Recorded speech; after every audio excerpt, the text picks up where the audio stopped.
मधुबन के बाबा, मधुबन के बाबा मुरली वाले, आपका क्या कहना, आपका क्या कहना। ओम शांति। आज 6 जुलाई 2026 के साकार मधुर महावाक्य हैं। आज मीठे मीठे बाप दादा बोले, मीठे बच्चे, जीते जी इस शरीर से अलग हो जाओ, अशरीरी बन बाप को याद करो। इसको ही कहा जाता है डेड साइलेंस। बाबा कहते हैं, मीठे बच्चे, जीते जी इस शरीर से अलग हो जाओ, अशरीरी बन बाप को याद करो। इसको ही कहा जाता है डेड साइलेंस। बाबा ने आज प्रश्न पूछा कि तुम बच्चे अभी अपना फाउंडेशन मजबूत कर रहे हो, मजबूती किस आधार से आती है? और उत्तर में बाबा ने कहा, पवित्रता के आधार से। जितना जितना आत्मा पवित्र अर्थात सच्चा सोना बनती जाती, उतनी मजबूती आती। बाबा भी स्वराज्य का फाउंडेशन इतना मजबूत डालते हैं जो आधा कल्प उस फाउंडेशन को कोई हिला ही नहीं सकता। तुम्हारे राज्य को कोई छीन नहीं सकता। मुरली का गीत है ओम नमो शिवाय।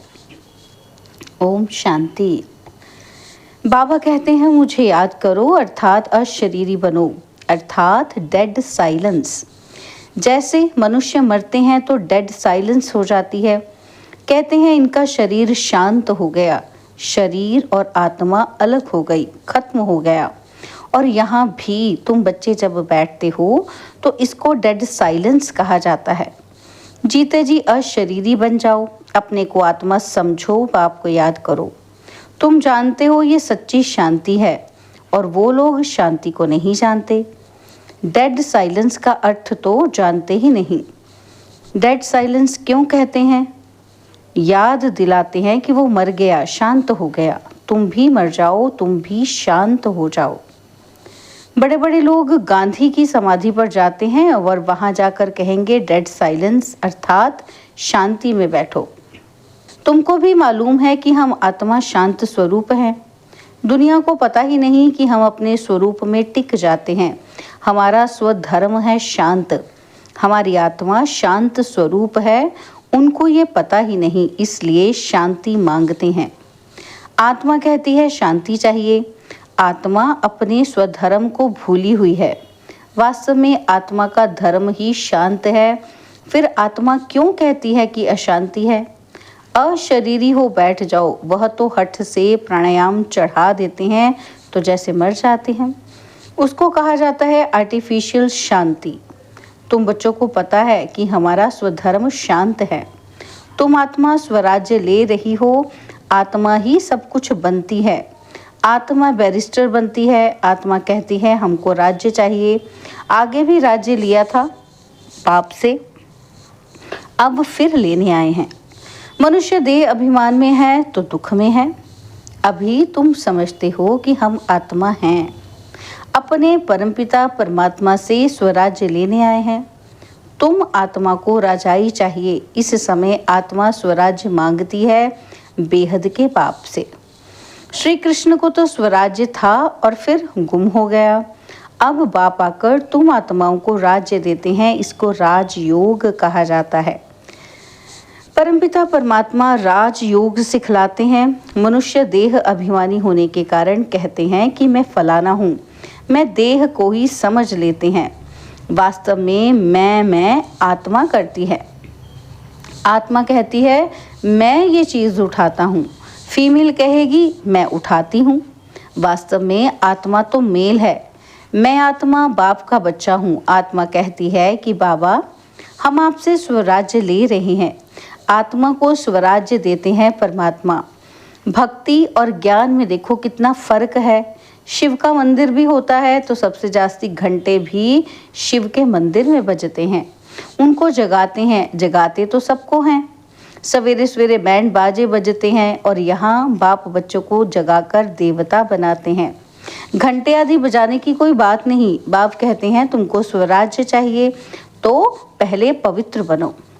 एम ऑब्जेक्ट बुद्धि में रहती है। स्टूडेंट कहेंगे कि हम ये मैट्रिक पास करेंगे, फिर ये करेंगे। सन्यासी चाहेंगे कि हमको शांति मिले।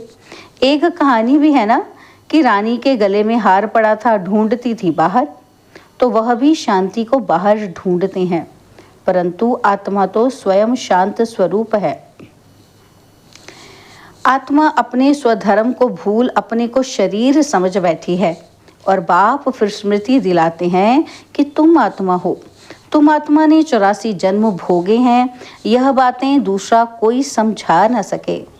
बाप कहते हैं तुम अपने जन्मों को नहीं जानते हो, मैं बताता हूँ। तुम हो ब्रह्मा कुमार कुमारियाँ। बाप ने समझाया है कि सिवाय पवित्रता के ज्ञान की धारणा हो नहीं सकती। कहते हैं ना कि शेरनी के दूध के लिए सोने का बर्तन चाहिए, तो इसमें भी सोने का बर्तन चाहिए। आत्मा बाप को याद करने से सोना बन जाती है और बाप भी सच्चा सोना है। आत्मा बाप को याद करती है तो ज्ञान आ जाता है। तुम सच्चा सोना पवित्र थे, यह ज्ञान का असर किसी को होता ही नहीं। बाप कहते हैं मैं आत्मा, तुम आत्मा को स्वराज्य देता हूँ।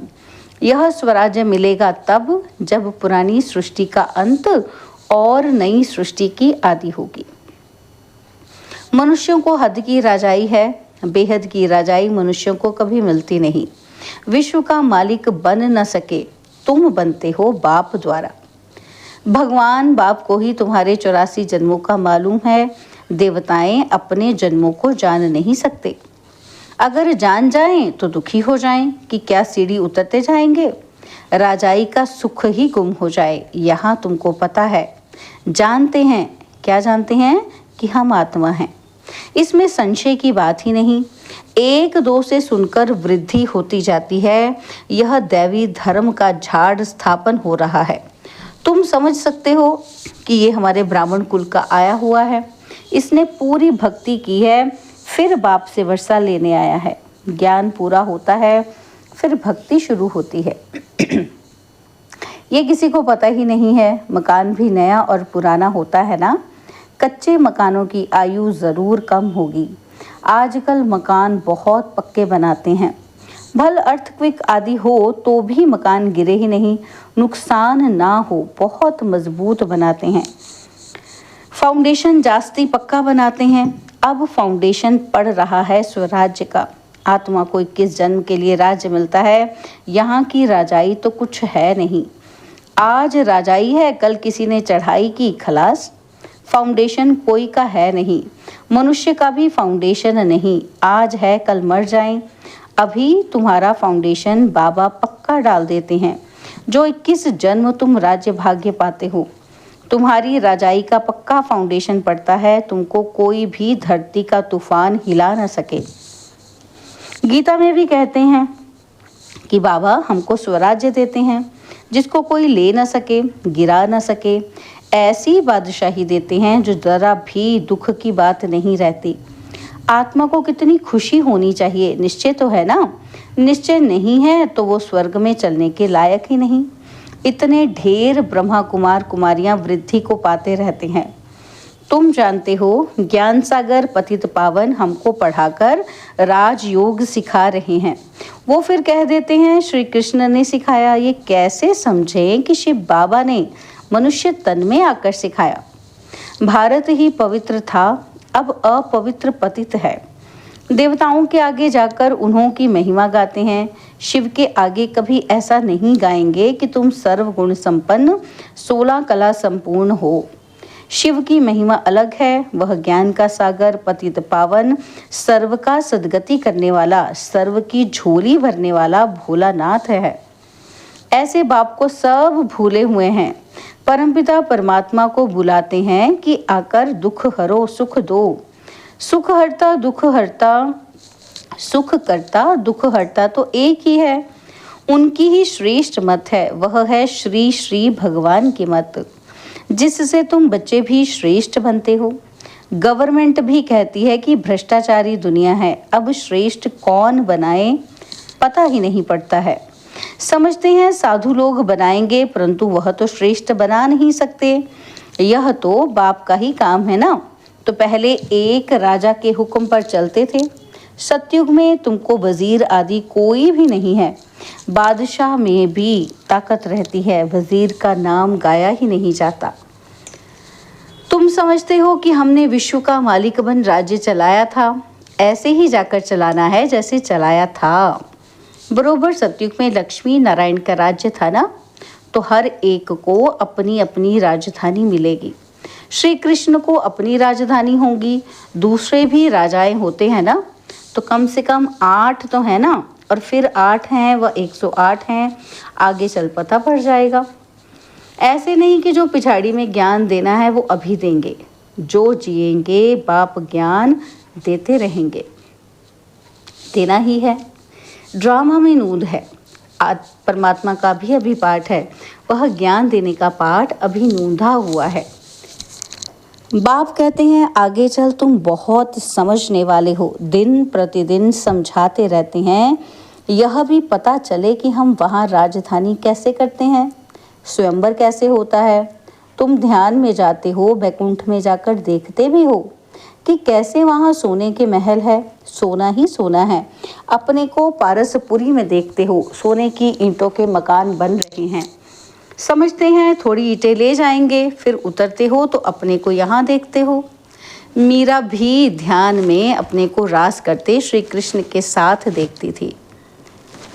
तुम सूक्ष्म वतन में जाते हो, वहाँ हड्डी मांस नहीं होता, फरिश्ते बन जाते हैं। ब्रह्मा का भी सूक्ष्म शरीर देखने में आता है, यही फरिश्ता बन जाते हैं। तुम बगीचा आदि देखते हो, यह बाप साक्षात्कार कराते हैं। तुम कहते हो कि बाबा हमको शुभी रस पिलाते हैं।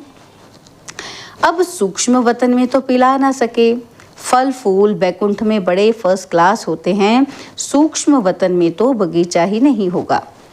तुम बताते हो कि बगीचे में गए, फिर वहाँ प्रिंस था, वो तो वैकुंठ हो गया ना, तो वैकुंठ के वैभव यहाँ मिल ना सके, वहाँ तो फर्स्ट क्लास वैभव होते हैं। बाप कहते हैं हम तुमको वैकुंठ का मालिक बनाते हैं, यहाँ तो दुख ही दुख है। कोई ऐसा मनुष्य नहीं जो ऐसा ना कहे कि हे भगवान दुख से छुड़ाओ। दुख में ही याद करते हैं। श्री कृष्ण के पुजारी कहेंगे कृष्ण को हो, और हनुमान के पुजारी हनुमान की जय बोलेंगे। और यहाँ बाप कहते हैं निरंतर मुझ बाप को याद करो, ऐसा याद करो जो अंतकाल कोई की स्मृति ना आए। काशी कलवट खाते थे, उसमें किए हुए पापों की ऐसी महसूसता आती है जैसे जन्म जन्मांतर की सजाएं भोगते हैं। बहुत पाप किए हैं, इसको कहा ही जाता है पाप आत्माओं की दुनिया। आत्मा पापी है, आत्मा ही बाप को बुलाती है कि हे परमपिता परमात्मा, हे परम धाम के रहने वाले शिव बाबा। उनका असली नाम तो एक ही है, वह है आत्माओं का बाप। रुद्र के साथ सालिग्राम शब्द शोभता नहीं है, शिव और सालिग्राम शोभता है। शिव का मिट्टी का लिंग बनाते हैं तो सालिग्राम भी बनाते हैं। पतित पावन तो वही है ना, यहाँ यज्ञ भी रचते हैं। भारत सबसे ऊंच है, परंतु देवता धर्म को भूल गए हैं। तुम्हारा आदि सनातन देवी देवता धर्म है, वह तो चला आना चाहिए। हिंदू कोई धर्म थोड़ी है, देवता धर्म वाले ही सतो रजो तमो में आते हैं। जब तमो में आ जाते हैं तो अपने को देवता कह नहीं सकते। वास्तव में हिंदू तो धर्म है नहीं, तो समझाया जाता है कि तुम देवी देवता बन सकते हो, आकर समझो। तो कह देते फुर्सत कहाँ है। बाप कहते हैं हम तुमको अपना बनाते हैं, शांति और सुख का वर्षा देने के लिए। कोई परिवार आपस में इकट्ठे रहते हैं, कोई प्यार से चलते हैं, सबकी कमाई इकट्ठी होती है, कोई हंगामा नहीं रहता। परंतु इनको तो स्वर्ग नहीं कहेंगे ना, तो सतयुग में एक भी घर में बीमार दुखी नहीं होते, नाम ही है स्वर्ग। वहाँ सब सुखी रहते हैं। बाप से तुम सदा सुख का वर्षा लेने आए हो, तुमको ज्ञान मिला है। कहते हैं बाबा आप पतित पावन हो, हमको भी पावन बनाओ। बाप के साथ तुम बच्चे भी खुदाई खिदमतगार हो। अच्छा, मीठे मीठे सिकिलदे बच्चों प्रति माता पिता बाप दादा का याद, प्यार और गुड मॉर्निंग। रूहानी बाप की रूहानी बच्चों को नमस्ते। हम रूहानी बच्चों की रूहानी बाप दादाजी को दिलवा जान सिकवा प्रेम से नमस्ते ओम शांति। प्यारे बाबा, मीठे बाबा, मेरे बाबा, शुक्रिया बाबा, शुक्रिया बाबा, शुक्रिया। धारणा के लिए मुख्य सार है। पहला पॉइंट है, स्वराज्य लेने के लिए पवित्रता का फाउंडेशन अभी से मजबूत करना है। जैसे बाप पतित पावन है, ऐसे बाप समान पावन बनना है। और सेकंड पॉइंट है, अपने शांत स्वधर्म में स्थित रहना है। जितना हो सके देह अभिमान छोड़ देही अभिमानी रहना है। डेड साइलेंस अर्थात अशरीरी रहने का अभ्यास करना है। बाबा ने आज हमें वरदान दिया, अन्य आत्माओं की सेवा के साथ साथ स्वयं की भी सेवा करने वाले सफलता मूर्त भव। अन्य आत्माओं की सेवा के साथ साथ स्वयं की भी सेवा करने वाले सफलता मूर्त भव। सेवा में सफलता मूर्त बनना है तो दूसरों की सर्विस के साथ साथ अपनी भी सर्विस करो। जब कोई भी सर्विस पर जाते हो तो ऐसे समझो कि सर्विस के साथ साथ अपने भी पुराने संस्कारों का अंतिम संस्कार करते हैं। जितना संस्कारों का संस्कार करेंगे उतना ही सत्कार मिलेगा। सभी आत्माएं आपके आगे मन से नमस्कार करेंगी, लेकिन बाहर से नमस्कार करने वाले नहीं बनाना, मानसिक नमस्कार करने वाले बनाना। स्लोगन है, बेहद की सेवा का लक्ष्य रखो तो हद के बंधन सब टूट जाएंगे। बेहद की सेवा का लक्ष्य रखो तो हद के बंधन सब टूट जाएंगे। बाबा के अव्यक्त इशारे हैं, ज्वाला स्वरूप स्थिति में रह शक्तिशाली याद का अनुभव करो। बाबा कहते हैं, जब तक आपकी याद ज्वाला रूप नहीं बनी है तब तक ये विनाश की ज्वाला भी संपूर्ण ज्वाला रूप नहीं लेती है। यह भड़कती है फिर शीतल हो जाती है, क्योंकि ज्वाला मूर्त और प्रेरक आधार मूर्त आत्माएं अभी स्वयं ही सदा ज्वाला रूप नहीं बनी हैं। अब ज्वाला रूप बनने का दृढ़ संकल्प लो और संगठित रूप में मन बुद्धि की एकाग्रता द्वारा पावरफुल योग के वाइब्रेशन चारों ओर फैलाओ। अच्छा, ओम शांति।